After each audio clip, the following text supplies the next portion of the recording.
பொதுவாகவே ஒரு பக்கம் பார்த்தீங்கன்னா பாலியல் வன்கொடுமைகள், இன்னொரு பக்கம் பார்த்தீங்கன்னா லாக்அப் மரணங்கள்.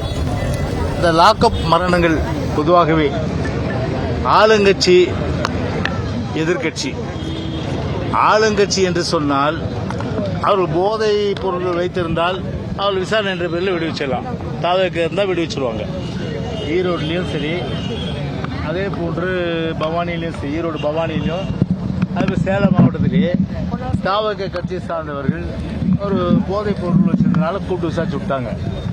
ஆனால் சபரிவரம் என்ற நாகர்கோவில் சார்ந்த ஒரு 3 பாக்கெட் குட்கா தான் வச்சார், அடிச்சே கொண்டுட்டாங்க.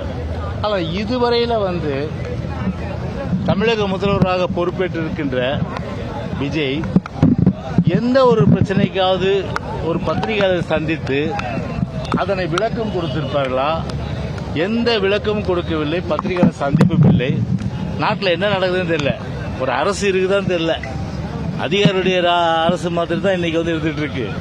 பல இடங்கள்ல அடிப்படை கட்டமைப்பு வசதிகள் இன்னும் மேம்படுத்தப்படாமல், இன்னும் பார்த்தீங்கன்னா சாலை வசதி, தெருவிளக்கு வசதி, மின்சார வசதி, குடிநீர் வசதி, இப்படி எல்லா வசதிகளுக்கும் டெண்டர் இன்னும் போடலன்னா எப்போ இவங்க டெண்டர் ஃப்ளோட் பண்ணி எப்போ அடிப்படை வசதிகள் இன்னும் நிறைவேற்றுவாங்க? இப்போ மழைக்காலம் வேற வருது, மழைக்காலத்தில் ரோடு போட முடியுமா? முடியாது.